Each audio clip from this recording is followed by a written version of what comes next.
E aí, gente, tudo bom? É bom estar de volta aqui com vocês. Há um tempo eu não faço uma live aqui e agora eu gostaria de fazer uma live com vocês. É, Algumas coisas têm me impedido de fazer lives aqui pelo YouTube, pelo Facebook. É uma das razões pelas quais eu tenho tido dificuldade de fazer live no Face. Primeiro, é o meu tempo, eu sou pastor de igreja. Segundo, o corre-corre da vida comum do lar também tem me impedido de alguma forma de fazer live. E tenho me concentrado muito em gravar algumas aulas na área de teologia e tal, para o nosso canal lá no YouTube, ok? Então o nosso objetivo aqui com vocês nesta noite é fazer uma breve meditação, uma breve reflexão com vocês sobre o texto de Jeremias capítulo 3. Né? Jeremias 3 é um texto que me chama muita atenção e eu acho que a gente pode trabalhar um pouco Jeremias capítulo 3 para aprender um pouco mais do que a palavra de Deus tem a nos dizer sobre algumas coisas importantes a serem refletidas, ok? Então abra sua Bíblia lá em Jeremias capítulo 3, eu vou trabalhar algumas ideias naquele capítulo, porque são ideias muito importantes para nós como igreja do Senhor Jesus. Quero mandar um abraço a todos os nossos irmãos em Cristo Jesus, tanto membros da nossa igreja aqui em Riachão de Jacuípe, quanto os nossos irmãos que estão aí na nossa querida Bahia, no nosso querido Recife, né? Minha terra. Eu estive em Recife recentemente, fui ver minha irmã que está lutando contra um câncer e peço a oração de vocês por ela, para Deus possa dar graças e misericórdias a ela. Quero mandar um abraço ao nosso irmão reverendo José Roberto, um abraço, Deus abençoe, parabéns pela tese de doutorado, tá bom? E também ao nosso querido irmão Jorge Almeida, presbítero Jorge, é, na, na nossa aqui Bahia. 2 minutinhos aqui, já eu volto.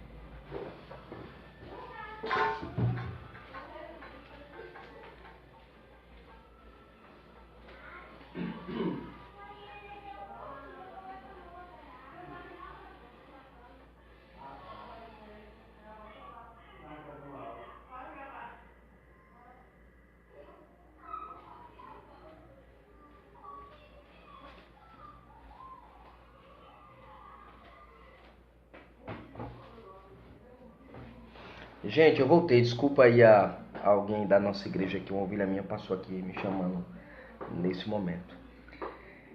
Ok, eu queria mandar um abraço para esses irmãos que estão aí nos assistindo e queria começar para vocês trabalhando aí o texto de Jeremias capítulo 3, ok? Jeremias diz assim, dizem se alguém deixar a sua mulher, indo-se estar com ele, dele, né? Indo-se estar dele, e ajuntar-se a outro homem, porventura aquele tornará mais a ela. Não será tal terra totalmente manchada? Tu, pois, prostituístes com muitos amantes, contudo querem tornar-te a mim, diz o Senhor. Levanta os teus olhos às alturas e vê se há algum lugar em que não te prostituístes. No caminho te assentavas com eles como o árabe no deserto, e com as tuas fornicações, e com a tua maldade continuamente a terra. Por esta causa as águas foram detidas e faltou chuva seródia, e te mostraste como uma prostituta e não quisestes ter vergonha. Ao menos agora não me chamarás meu pai, tu és o amigo da minha juventude. Guardará a sua ira para sempre, até o fim aguardará.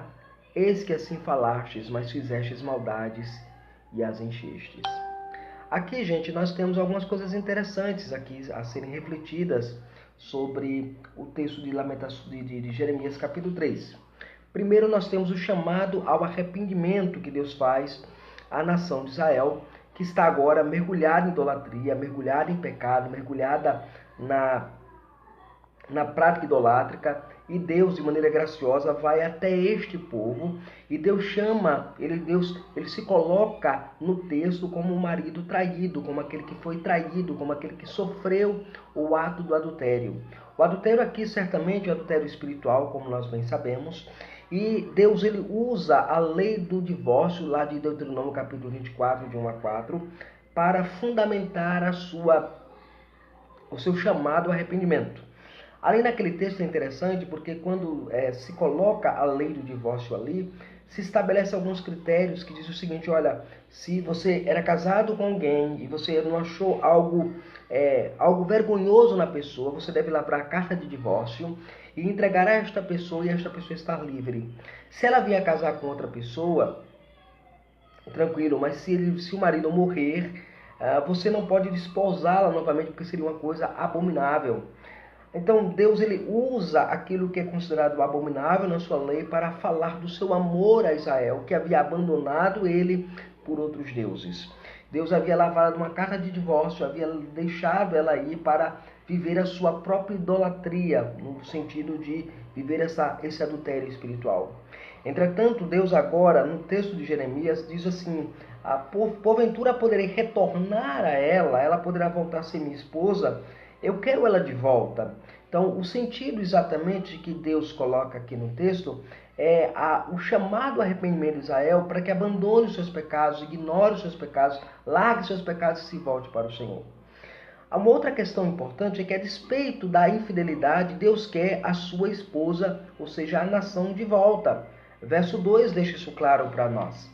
No verso 2, nós vemos aqui ele dizendo: levanta-te os olhos, vê se há algum lugar que não te prostituísse, no caminho que te assentavas com eles, como árabe no deserto, e com as tuas fornicações e com a tua maldade contaminastes a terra.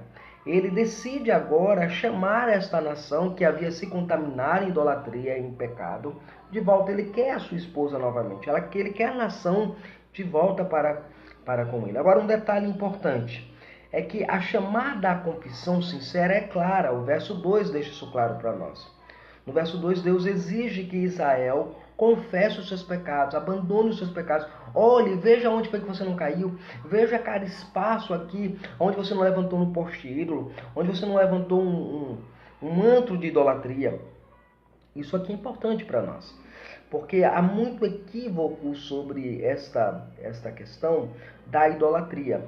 Às vezes nós achamos que idolatria... Quem é idólatra? Idólatra é o católico apostólico romano. Ele é idólatra. Por que ele é idólatra? Porque ele tem um ídolo, tem um personagem lá de barro que ele se curva e tudo mais.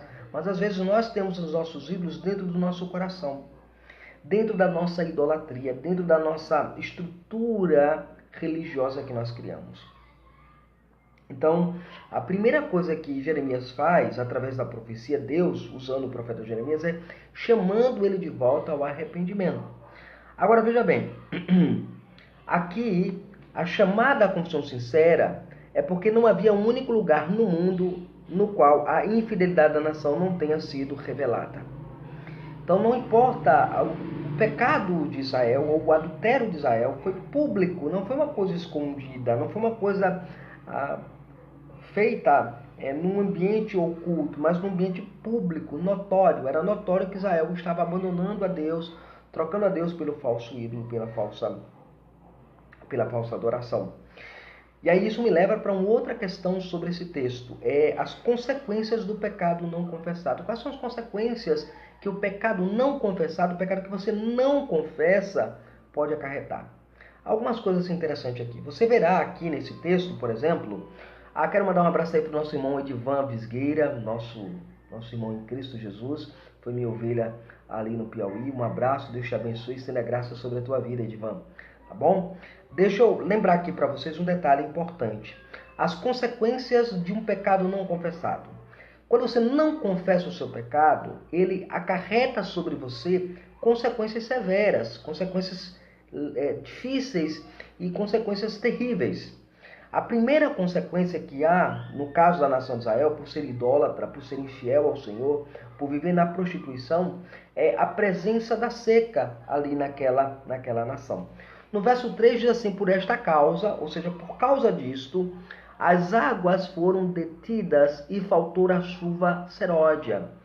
A chuva seródia aqui tem a ver com as primeiras chuvas que caíam sobre o período da nação, para que a nação pudesse plantar, ter o plantio garantido, ter o sustento garantido. Então Deus ele decide mandar sobre a nação uma seca. A primeira coisa, lembra, a nação de Israel é uma nação agrícola. Ela vivia da pecuária, mas também vivia daquilo que plantava. E aí é interessante porque Deus ele decide mandar esta ausência de chuva, essa ausência de água para o plantio deles, porque este era um problema que estava inserido na questão idolátrica daquele povo. Então, a primeira consequência de um pecado não confessado é que Deus derrama o seu juízo sobre a nação. E a primeira maneira como Deus executa o seu juízo é deixando de enviar chuvas torrenciais para aquele povo. A segunda questão, a segunda consequência, eu diria assim, são os lábios e o coração do povo se tornam corações fingidos. Porque a primeira consequência é, olha, vocês não vão ter mais como plantar e colher, porque não haverá chuva. Segundo, os lábios e os corações desse povo se tornam fingidos. Isso nos lembra aquilo que é dito no Salmo 115 sobre aqueles que adoram os ídolos se tornam iguais aos ídolos. Insensíveis, corações frios, gélidos, sem espiritualidade. Esse é um detalhe muito importante que a gente precisa sempre considerar. Quero mandar um abraço também para a nossa querida Etienne Laranjeiras, né? Um abraço, Deus te abençoe, Deus estenda a graça sobre a tua vida, ok? Agora, note bem, aqui nos versos 4 e verso 5 desse texto, nós temos o seguinte, olha o que é que diz. Ao menos agora não me chamarás meu pai, tu és o amigo de minha juventude, guardarás a sua ira para sempre. É claro que aqui a expressão não é meu pai, aqui é meu Baal, né? Meu marido, meu esposo. Por que a palavra Baal aparece aqui nesse contexto? É porque Baal era um deus da fertilidade e o povo de Israel estava de fato adorando esse deus da fertilidade. E nesse processo de adoração, eles estavam dizendo assim, olha, é Baal que me dá chuva, é Baal que me dá plantação, é Baal.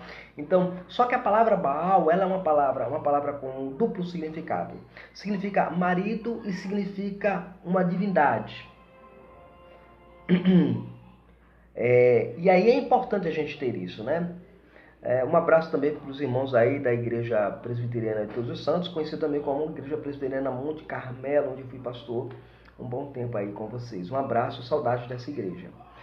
Veja, deixa eu dizer uma coisa importante para você que está nos assistindo nesse momento. É que nesse ato aqui de Baal ser colocado aqui, é um trocadilho que o próprio Deus usa o profeta para fazê-lo. E ele o faz de maneira majestosa, de maneira muito, muito importante para nós. Ele diz assim, olha, não sou eu agora o seu marido, não sou eu agora o seu Baal, não sou eu aquele que lhe dá a fertilidade, né? Verso 5 ele diz, guardará a sua ira para sempre, até o fim guardarás, eis que assim falastes, mas fizestes maldades e as enchestes. Agora, esse coração agora fingido, porque agora ele beija Baal, ele ama Baal, Deus não é mais Baal deles, Deus não é mais o marido deles, Deus não é mais o centro dos afetos deles, mas eles querem continuar adorando a Deus com os lábios, mas o coração distante do Senhor. Isso é muitas vezes comum na vida da Igreja de Cristo Jesus. Às vezes nós temos esse problema, é um problema muito sério, que nós vivemos na nossa atualidade, ok? A terceira consequência de um pecado não confessado é que torna-nos insensíveis à malignidade do pecado. E aí está nos versos 6 até o verso 10 da passagem de Jeremias capítulo 3.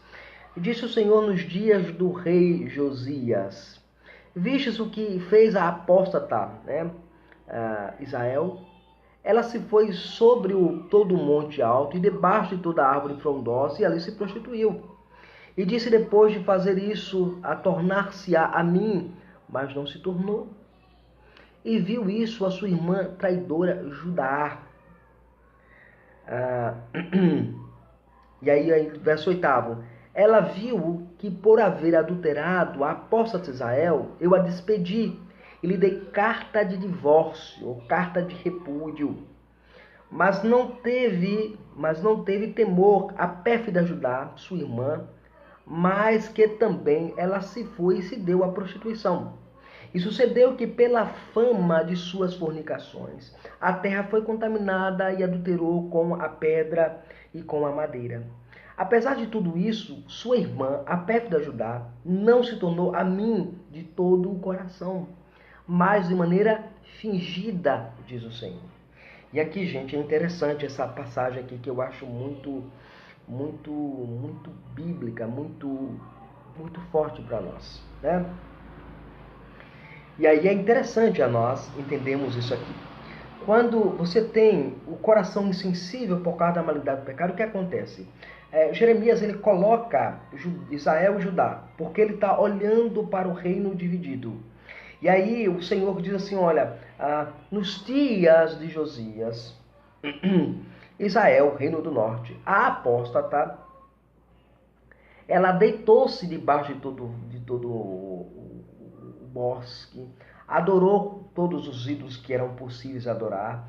E a partir dessa perspectiva que ele coloca, ele diz o seguinte, ele diz que ela viu que por haver adulterado a apóstata Israel, né, ela coloca lá que Israel havia se prostituído, o reino do norte, aí verso 7, depois de fazer tudo isso, ela disse que iria tornar-se de volta para mim, ela ia se arrepender, iria voltar para mim. Entretanto, o que é que acontece? Ela não se voltou ao Senhor. E aí ele diz assim, Judá, o reino do sul, viu tudo isso e também caiu na mesma prostituição, no mesmo pecado. Ou seja, Deus está dizendo, você não viu, Judá, o que eu fiz com Israel, com o reino do norte, e você, reino do sul, está fazendo da mesma forma o mesmo culto idolátrico, a mesma idolatria, a mesma prostituição que sua irmã fez. É uma coisa terrível que está acontecendo, e diz o Senhor aqui nessa passagem. Agora, note uma coisa interessante. Ele vai dizer para Judá que, a despeito da fama das fornicações que Judá cometera, fornicações espirituais, de falso culto, de falsa adoração, de uma idolatria muito premente, muito gritante presente ali. Agora, veja que coisa interessante. Diz no verso 9 que a fama dessa fornicação contaminou a terra. Por quê? Porque adulteraram com a pedra e com a madeira. Aqui é interessante, porque o judeu ele não adoraria uma coisa que se semelhasse aos céus, à terra, nas águas debaixo da terra, como está lá no segundo mandamento da lei do Senhor. Entretanto, aquele Jecabil, no seu livro Você se torna aquilo que você adora, ele levanta um detalhe importante. Ele diz assim, olha, o judeu ele pensava o seguinte, quando ele era idólatra no seu coração. Ele juntava um monte de pedra e dizia assim, isso se parece com alguma coisa que está no céu? Não. Se parece com alguma coisa que está debaixo das águas? Não. Em cima das águas? Não. Na terra? Não. Então, isso aqui nós podemos adorar. Isso aqui é o nosso Deus. Isso aqui é o nosso Yahvé. Isso aqui é o nosso Baal. Então, essa era uma maneira de tentar burlar a lei de Deus. E aí Deus, aqui no verso 9, lembra-nos que esses indivíduos, eles adulteravam com a pedra e adulteravam com a madeira. E aí é interessante esse processo porque eles trabalham dentro dessa estrutura de idolatria, tentando sempre enganar a Deus. O falso culto, a falsa adoração é sempre uma tentativa de burlar a Deus, enganar a Deus, ou achar que está enganando o Senhor. Quando na verdade não é possível você enganar ao Senhor. Isso é fato, isso é fato. Você não tem como enganar a Deus através de um processo idolátrico como esse. No verso 10, é nos dito o seguinte, que apesar de tudo isso, a sua irmã pérfida, Judá, não se tornou a mim de todo o coração, mas fingidamente, diz o Senhor. Ou seja, Judá, de maneira fingida, não voltou-se para o Senhor. Ela simplesmente disse assim, eu vou me arrepender, mas não se arrependeu. Ela não quis voltar para Deus, ela não quis voltar para o Senhor, ela não quis voltar para o Deus do pacto, o Deus Yahvé. Esse é o problema que Jeremias denuncia aqui nesse texto. O adultério espiritual é algo terrível na vida da igreja do Senhor Jesus. Aqui, de maneira muito clara, você percebe na Escritura Sagrada que Deus aponta ou mostra-nos, de maneira bíblica, que essa idolatria ela tem levado o nosso coração ao fingimento. Quando você é idólatra, quando você idolatra alguém, alguma coisa, você é idólatra. E o seu coração se torna fingido. Seu coração se torna maculado pelo pecado. Seu coração se torna negligente do Senhor e da palavra de Deus. Agora, veja bem, no verso 10, você vê, por exemplo, que Deus ele lembra que do coração de Judá não se tornou para o Senhor, mas pelo contrário, foi um coração fingido, um arrependimento falso, um falso arrependimento foi colocado aí. Então nós já vimos o chamado ao arrependimento, versos de 1 a 3, nessa passagem de Jeremias capítulo 3. Vemos também as consequências do pecado não confessado. Vimos aí dos versos 3 até o verso de número 10. Nesse contexto nós vimos isso. Ou seja, o que é que acontece? A presença da seca se estabelece, os lábios e os corações deles se tornam fingidos e o coração deles se tornam insensíveis à malignidade do pecado. Quando você não confessa o seu pecado, quando você não confessa a sua transgressão, quando você não confessa a sua maldade diante de Deus, a sua idolatria diante de Deus, você está mergulhado nesse pecado terrível. Isso aí é uma coisa desgraçada. O pecado é maligno, ele é sutil. Ele vem de maneira sutil sobre as nossas vidas e nos leva para a idolatria, nos leva para a corrupção do culto, da adoração, do serviço ao nosso Deus. Então nós precisamos entender isso de maneira muito bíblica, de maneira muito clara a nós, ok? Então nós já vimos o chamado arrependimento aqui em Jeremias capítulo 3, as consequências do pecado não confessado em Jeremias capítulo 3, e agora vamos ver o pecado denunciado, está nos versos de 11 a 13 da nossa passagem. Esse pecado denunciado está aí, verso 11. Ele diz: Disse-me o Senhor, fora mais justa a apóstata Israel do que a desleal Judá. Vai e proclama estas palavras. Vai e proclama estas palavras para o norte. E diz: Torna-te, ó apóstata Israel, diz o Senhor. Não farei cair minha ira sobre ti, porque eu sou misericordioso, diz o Senhor. Não guardarei para sempre a ira. Tão somente reconhece a tua maldade, que contra o Senhor teu Deus prevaricastes, e te inclinastes a deuses estranhos debaixo de toda a árvore frondosa, e não ouvistes a minha voz, diz o Senhor. Aqui, irmãos, nós temos uma coisa importante aqui. Nós vemos Deus agora denunciando o pecado da nação. E aí Deus ele faz uma coisa interessante. Ele diz assim, olha, Jeremias, vai lá e prega ao reino do norte. Chama o reino do norte de volta. Ele vai e proclama essas palavras ao reino do norte, né? Para o norte. Torna-te apóstata Israel, né? Porque eu não farei cair a minha ira sobre ti. Porque Deus sempre foi com Judá. Deus estava ali com Judá. E Judá agora estava caindo no mesmo pecado, na mesma transgressão, na mesma maldade, na mesma malignidade. Imagina a situação como é que era. Difícil, né? Difícil. Você ser traído, isso ser exposto e agora você confrontar esse pecado com a Escritura, com a palavra do Senhor nesse sentido aqui. No verso 12, você vai ter aqui uma coisa importante. Ele vai pedir para que haja uma proclamação e ele se apresenta como Deus misericordioso. O que é que eu aprendo aqui? Que não há idolatria, que não há pecado, que não seja confessado, que ele não esteja disposto a perdoar. Se você cometeu algum pecado, se você tem alguma transgressão na sua vida, Deus, de alguma forma, sempre estará sendo misericordioso para com você. Segure 2 segundinhos, nós estaremos de volta.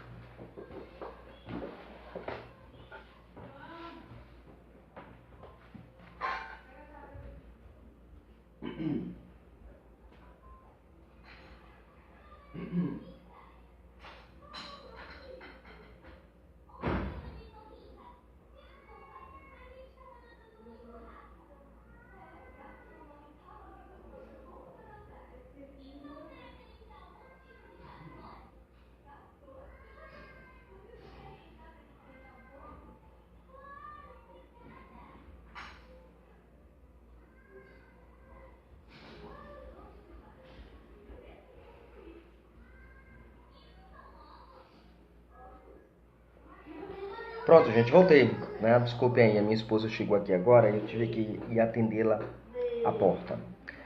Voltando aqui para a nossa questão, veja, não importa o grau de pecado que você tenha cometido, porque Deus ele é um Deus misericordioso, é um Deus perdoador. É isso que nós aprendemos aqui na porção da palavra de Deus, aqui especificamente nos versos de número 12 aqui de Jeremias capítulo 3.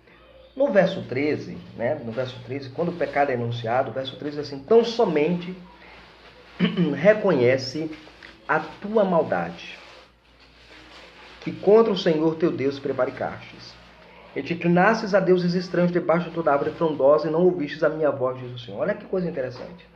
Qual é a condição que eu tenho para receber a misericórdia do Senhor e o perdão do Senhor? Qual é a condição que você tem? Veja, a condição que você tem só é uma. Reconhecer que você é pecador. A chance de perdão, de restauração, é reconhecer que você é pecador. Que você pecou contra Deus, que você transgrediu a sua lei, que você transgrediu a sua palavra, que você não deu ouvido à sua voz.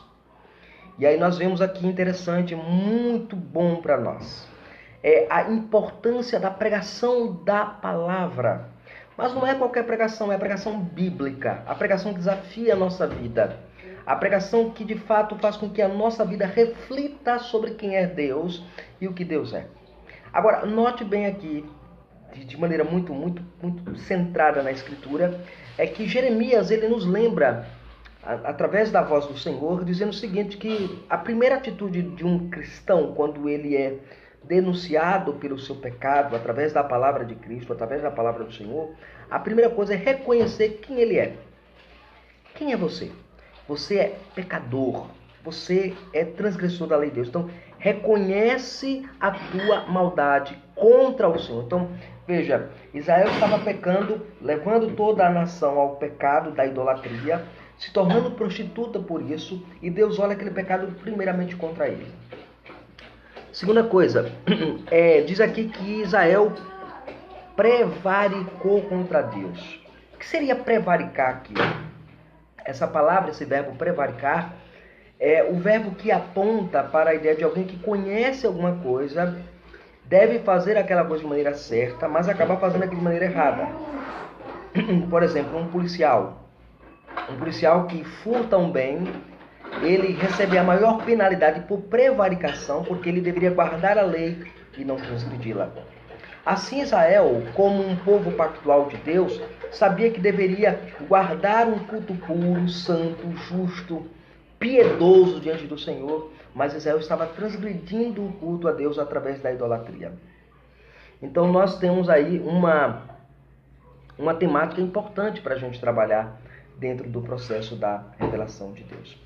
Eu quero terminar essa nossa mensagem de hoje apontando o quarto e último apontamento que eu fiz aqui sobre esse capítulo.